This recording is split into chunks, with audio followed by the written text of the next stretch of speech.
Hello and welcome back to another episode of A Tanker's View. This is a viewer request. I've seen this one pop up in the comments a few times now, so I'm going to address it as it's kind of within my wheelhouse. So as of January 26th, various NATO countries have announced they'd be sending upwards of 100 modern main battle tanks to the Ukraine to bolster their armed forces. I want to take a look at what's being sent, what they're going up against, and how this might be integrated or used.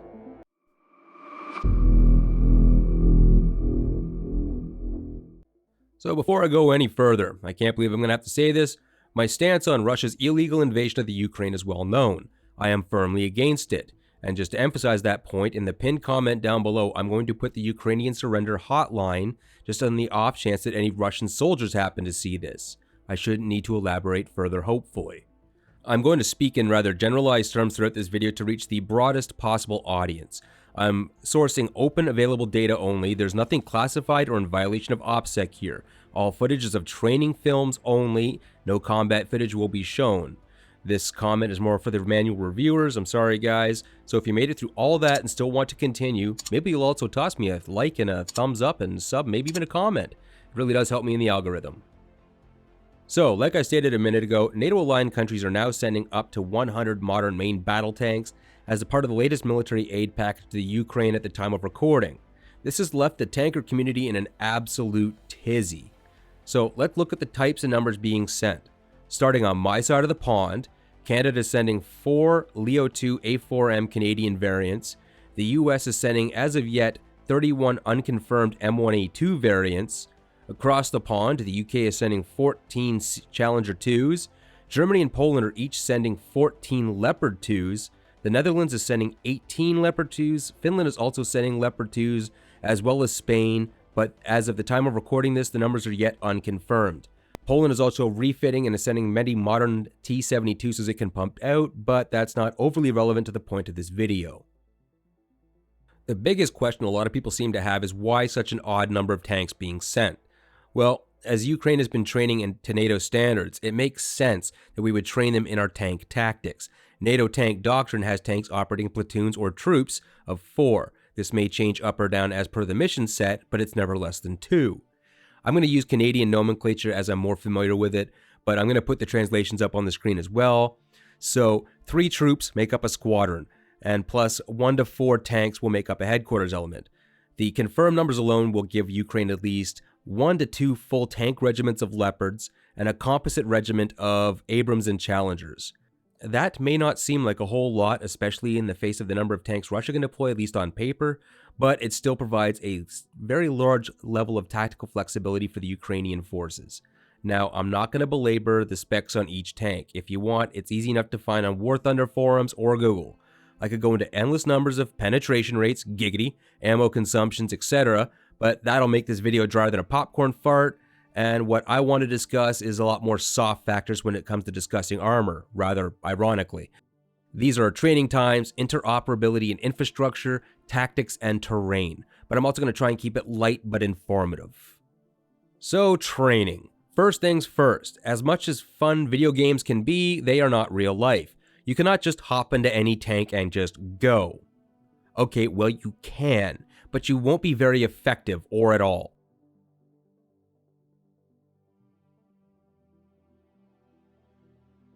Now, I'm going to make some base level assumptions to make this as easy as possible to digest. I will assume that the crews being trained already possess some form of proficiency in operating at least Soviet tanks. This will ease in training to a reasonable degree because there's going to be a base level of knowledge which doesn't change no matter which tank you operate. So assuming this, the conversion course for a driver would run approximately 3 to 4 weeks. This would include several hours of classroom instruction, simulator practice, maintenance procedures, and of course, real-world course driving to rack up real-world hours. The turret crew would have a basic training course that approximately is the same time frame for training, with it being entirely in class and simulators. For loading, gunnery, basic troubleshooting, commander and gunner integration with the hunter-killer parries. So that's the secondary parry that the commander can use outside of the gunner's main sights. This course will culminate in a 1-week gun camp, where crews will be tested in their proficiency in gunnery and fire on the move in formation against static and moving targets, range depending of course. This is just on the basics of gunnery though. Prior to deployment, a unit will usually deploy to the field for another month at minimum to further hone those skills in a couple of exercises. Now, some people may say, well, they're already combat tested, why would you put them through exercises? Well, because without adequate training, those crews would be dead in a real hurry. Any soldier will tell you it takes lots and lots of rote training to develop muscle memory to function under fire, and in combat, seconds do matter. It might be the difference between lasing a target and accidentally firing a round into friendlies. However, with proper motivation and standardized communications, this should be the easiest hurdle for everyone to overcome.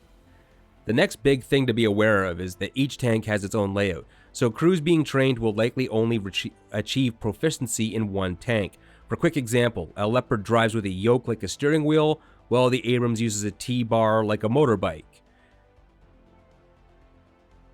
The next phase of this is going to be interoperability and infrastructure. Now, modern tanks require a huge logistical footprint, massive quantities of POL or petroleum oils and lubricants that will get used up daily just to keep tanks moving. This is fortunately something Ukrainians are more than familiar with, having to keep their own and captured Russian tanks moving, as well as incorporating various disparate systems into their military structure. So this is going to be nothing new for them to incorporating 3 new heavy tanks into their ranks, but it's still a very Herculean task.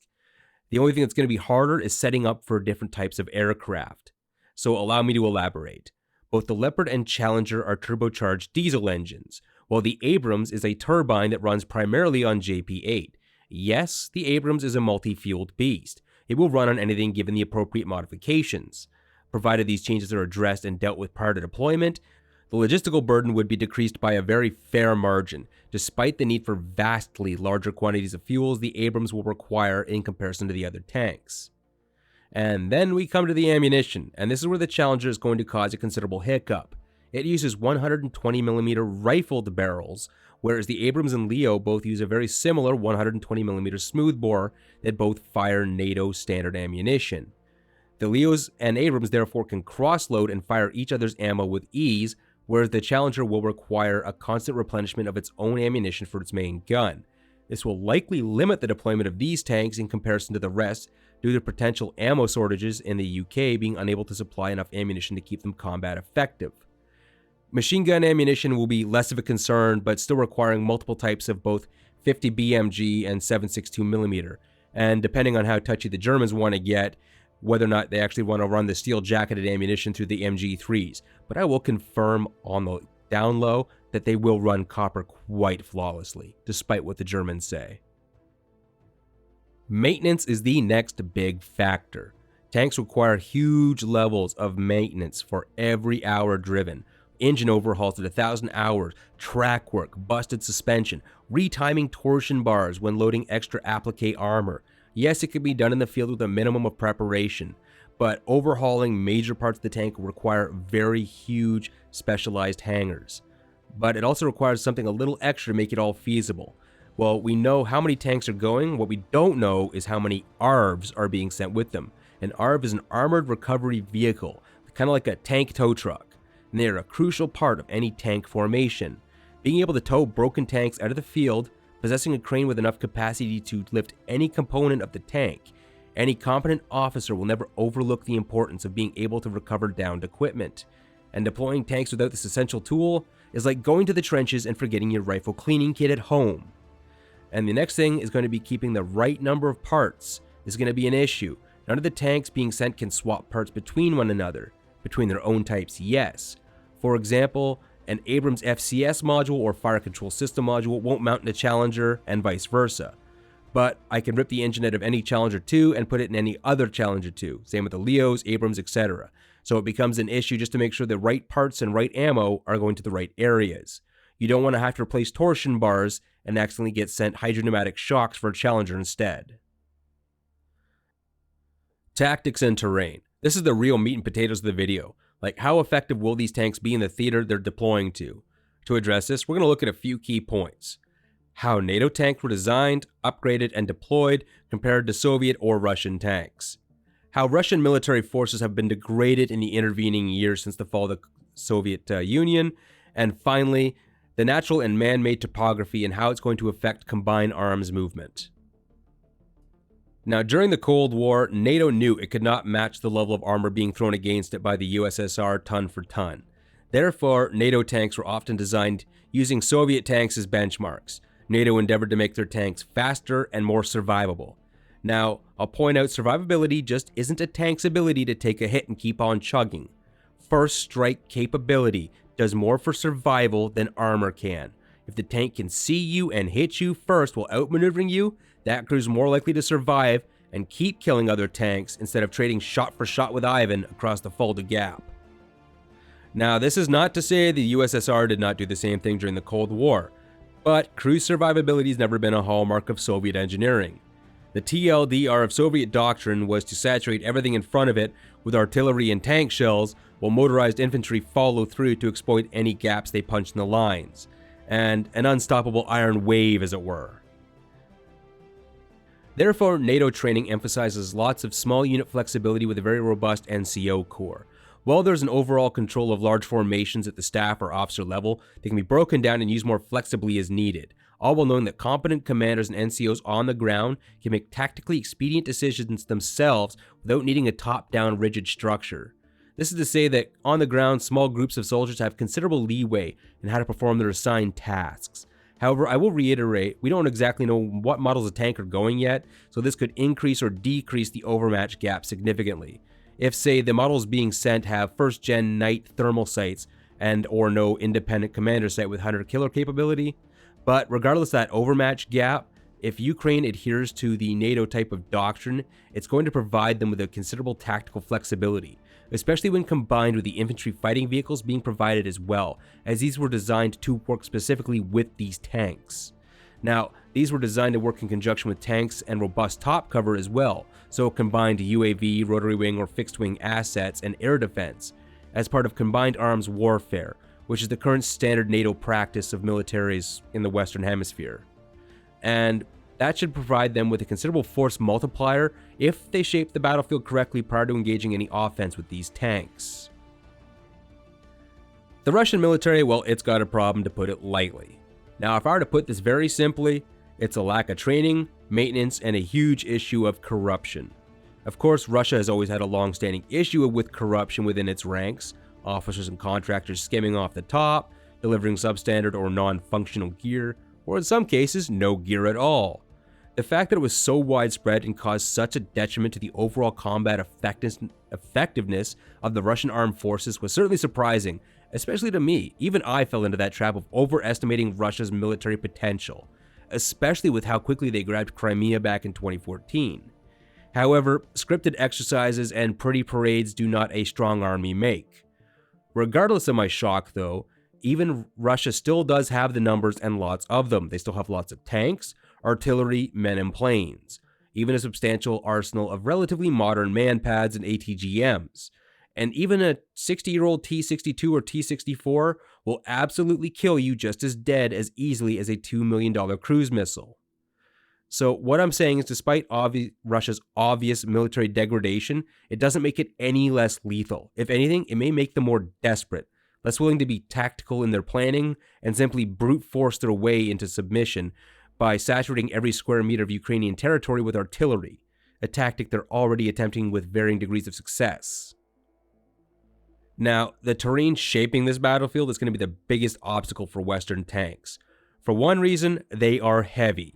Heavier than the Russian counterparts by usually a minimum of 15%, and Ukraine's infrastructure reflects that. The bridges and roads available to cross bodies of water may not be able to sustain the weight of Western tanks. This might limit their possible deployment to start with, and make the travel paths easier to predict for Russian artillery, especially if Russia is managing to adjust fire via drones. Now, of course, Ukrainian forces could navigate to areas less likely to be hit or make river crossings where it's not likely to happen at all, but it would still require a massive engineering effort to build a sufficient pontoon bridgehead, as deep fording these tanks is going to be completely out of the question given the depth of the Ukrainian rivers. And the next big limiter is going to be the weather. Ukraine is the Saskatchewan of Europe. If you're wondering what I mean, it's very foresty on top and swampy up there and very grainy down below. Lots of grain and flat land. And during a thaw, and rain in the spring, it will be a muddy quagmire of World War I proportions, and we all know it, especially under armored movement.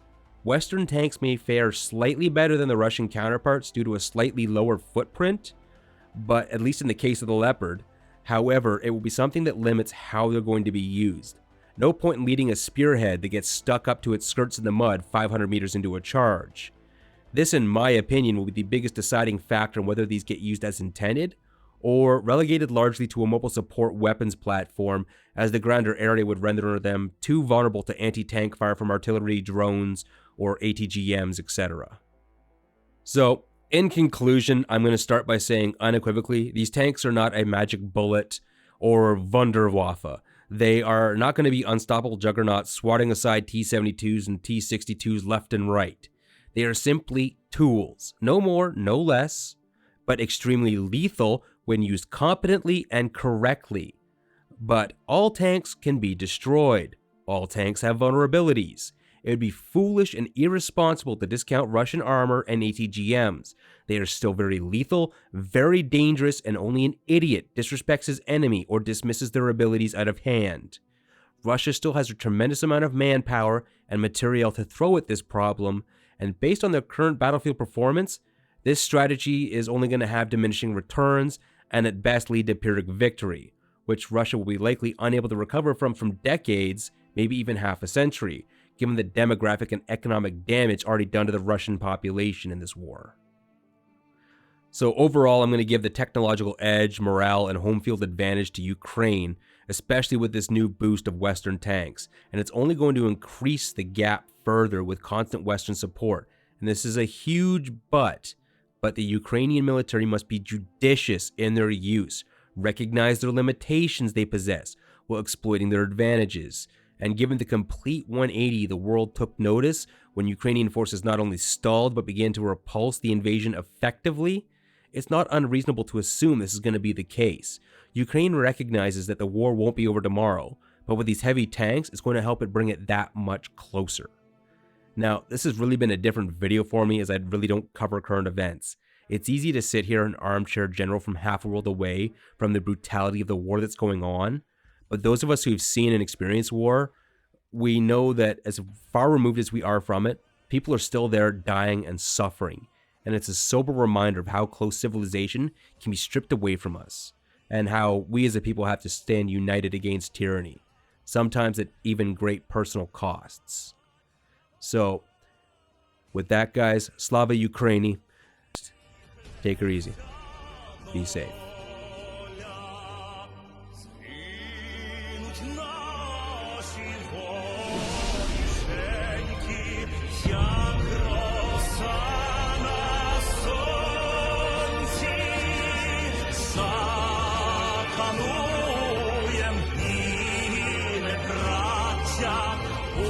Swój